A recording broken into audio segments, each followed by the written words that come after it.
こんにちは、カズマです。動画をご覧いただきありがとうございます。12月2日火曜日、時刻は間もなく昼の12時を回りつつあります。今日もいい天気ですね。で、2025年も残りあと1ヶ月を切りました。皆さんいかがお過ごしでしょうか。今日も相変わらずこういう感じの緑豊かなとある公園のど真ん中でカメラを回しています。今日話すテーマなんですけれども、2026年の目標を今やること、来年からではなく今やりましょう。こういったテーマを交えて話したいと思います。すべて僕個人の主観と見解に基づいて話す内容となりますので、そういう意見、そういう考えもあるんだなっていうぐらいの気軽な気持ちで聞いていただけると幸いです。ラジオ感覚でお楽しみください。それではよろしくお願いします。ちょっと待って、ここよく見たら結構この辺り虫がたくさんいるもんですね。ちょっと少し離れます。人によってはよく来年から〇〇を始めます、来年から準備に入りたいと思いますっていうようなことを話す人は大勢いると思います。それは人それぞれ、いろんな事情があって、住む環境や職業も人それぞれ異なるかもしれませんが、あくまでも僕個人の意見というか単純に思ったことなんですけれども、別に来年からではなく今やりましょうよ、今やれよ、そういう風にね思うことがあるんですよ。何でもかんでも来年から始めるって言ったとして、で結局難癖つけて、何もしない、何も行動しない、それ以前にスタートすらしないっていうようなそういうパターンに陥る人ってたくさんいると思うんですよね。昔の僕も割とそういうタイプだったんで、あまり人のことは言えない部分はあるんですけれども、でも昔の自分と比べたらだいぶ行動範囲が広くなりましたね。例えば人によって、完璧にできるようになってからやろうとか、一遍たりとも失敗しない体で完全にできるようになってから始めようっていう風に決める人はそれはいるかもしれないけれど、なんて言うんですかね、そうやって完璧になってからやろうとか、ちゃんとできるようになってから始めようなんて言っているようでは、いつまで経っても始まらないんですよ。スタート地点に立つことすらできないし、現場に立って何かを始める、何かを積み上げるといった行いすらもしなくなっちゃうんで、それを言い訳にして何も行動しなくなる、そういったパターンに陥ってしまう危険性があるんですよね。昔の僕も割とそうだったんで、現時点で何か興味のあること、何か始めてみようかなっていうようなことがあったとしたら、もうさっさとやりましょう、さっさと行動に移しましょう。そのことを僕は伝えたいですね。あれこれ考え込んでいたりとか迷っている暇があったら、さっさと手を動かしましょうよっていうことを僕は伝えたいですね。だからそうやって何かできないことを理由に始めなかったりすると、もうどんどん時間が経っていって、で気がつけば何もできなかった、何も行動に移せなかった、自分の気持ちに正直になれなかったとか、いろんな後悔が生まれて、結局何も積み上げることはできなかった、何も変わらなかったっていうように自分で自分を責めてしまうようなそういう結果に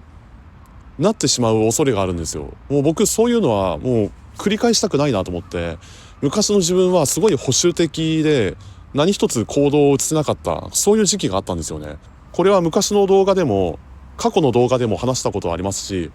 YouTube 以外にノートでもその件について話したことはあったんですけれど、行動を移す前に自分は何やってもダメだとか、少しでもできるようになってから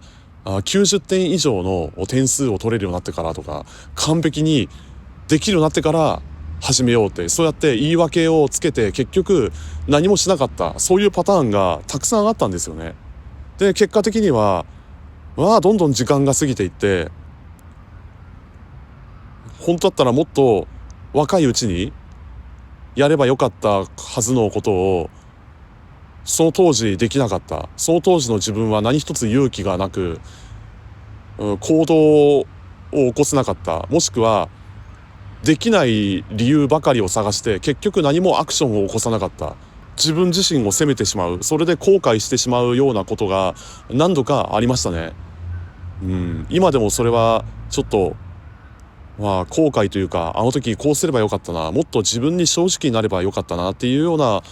そんな風に思うことは時々ありますね。今こうして、動画を撮ってはいるんですけれども、もともと YouTube を始めるきっかけだって、なんか楽しそうだなっていうのと、あとは当時2020年か、コロナが流行っていた時、何もすることがないから、せっかくなんで Vlog という名の動画日記を撮ってみようかなっていう本当単純な気持ちで始めたんですよね。僕自身はすごい飽き性なんで、なんだろう、続かないんですよね。本当に飽き性なんで長続きしないんですよ。今までもたくさんそういうことがあって、スポーツジムに通っていた時期はあったけれど、わずか3ヶ月程度で、辞めちゃって、その他にも資格取得に向けての勉強をしていた時期もあれば、英語の参考書を買って、でそれで、なんだろう、参考書を開いてノートにこうひたすら書き写すようなことをしていた時期はあったんですけれど、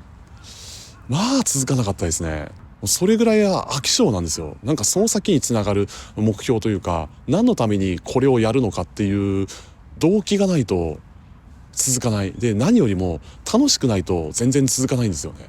で、今思ったんですけれど、ごめんなさいね、今ちょっと知らない誰かが近くにいるような感じがしたんで、ちょっとこのまま動画を撮りたいと思います。あれ、どこまで話したんだっけ。これね、今こうして撮っている動画も、これ雑談形式で話をしているわけでして、全部アドリブなんですよね。その時その瞬間、今こうして頭の中で思い浮かんだことを表に、洗いざらい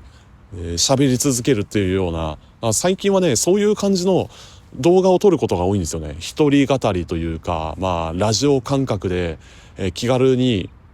残せるような感じの動画を撮ることが多くて、こっちの方が編集すごい楽なんですよ。初期の頃はよくテロップを残したり、あとはよく日本のテレビ番組でありがちな効果音が鳴り響くようなやつとか、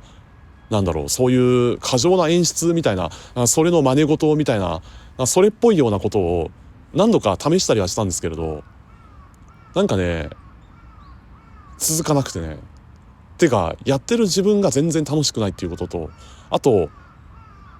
今こうして話をしている時のようなこういう話し言葉であったり簡単な内容についても、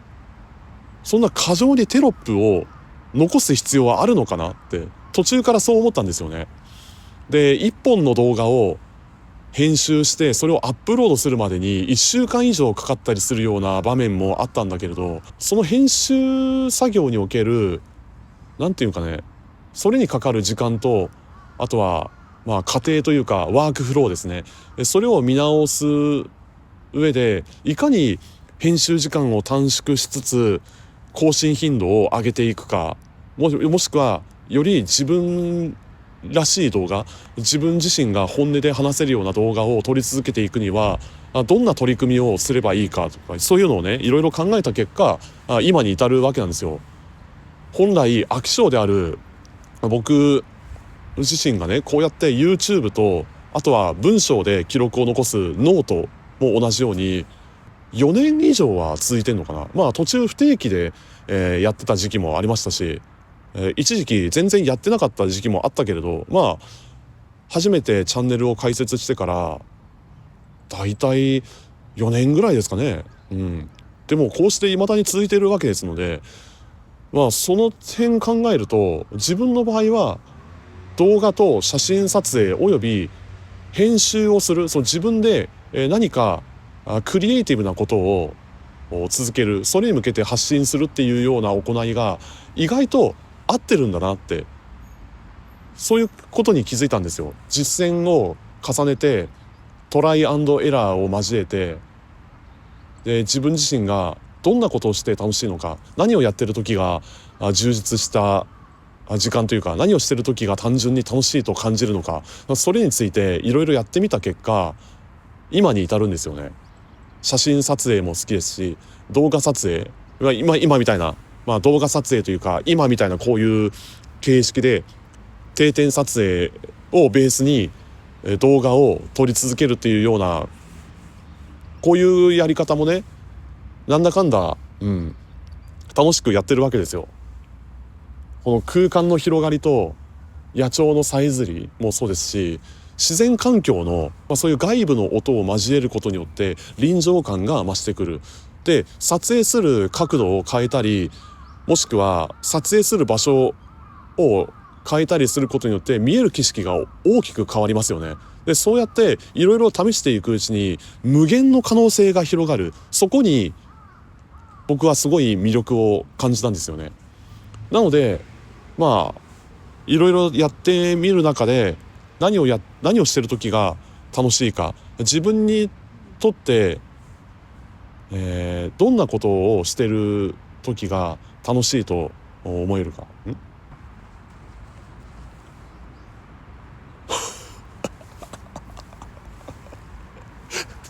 びっくりした今僕がこうして動画を撮ってる最中に後ろからランニングをしている方がこうなんか通ってきたんですけれど、全く気づかなかったですねいついたんだろう、全然気づかなかった。そういうね、今みたいな感じのランダムなことが起きたりもするんで、そこが面白いんですよ。こういうランダムな要素を交えたくて僕は今もこうして動画を撮り続けているっていう感じではありますね。なので完璧にできるようになってからやろうとか、ある程度こなせるようになってから始めようなんて、言っているようではどんどん時間が過ぎていきますし、気がつけば10年20年30年あっという間に時間が過ぎてしまうんで、そうなる前に今できることをやりましょうよっていうことを僕は言いたかったですね。ちょっと話の順番があっちへ行ったりこっちへ行ったりしてて申し訳ないんですけれど、この YouTube だってやろうと思えばスマートフォン一つでできるんですよ。僕はこれ iPhone を使ってるんですけれど、 iPhone だったら iMovie っていう無料の編集ソフトがありますんで、それを使って簡単なカット割りとか BGM を挿入したりとか、そういう使い方で誰でも簡単に動画を編集してアップロードすることもできるんですよ。 YouTube のアカウントだってあれも無料でできますし、誰でも解説できるんですよね。そうやって小さなことから始める、小さなものを作り続ける、自らがクリエイターとして活動する、そのクリエイターとして活動する上でのスタートを切ることが最も大切なんじゃないかなって、なんとなく僕はそう思います。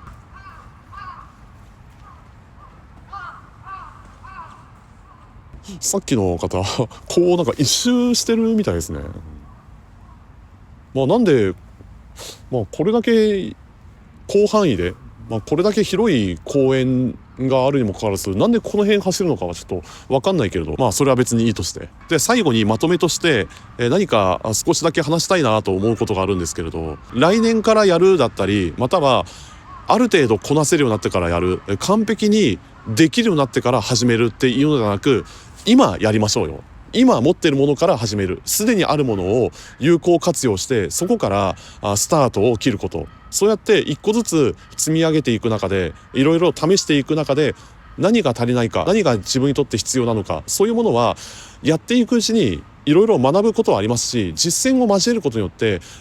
さまざまなスキルを身につけれるようになりますんで、この動画を見ている方ももし来年から始めようとか、来年から何かをスタートしよう、でもやるべきかどうしようか迷ってるっていう方がいましたら、今始めましょう。というわけで今回の動画はこの辺で終わりにしたいと思います。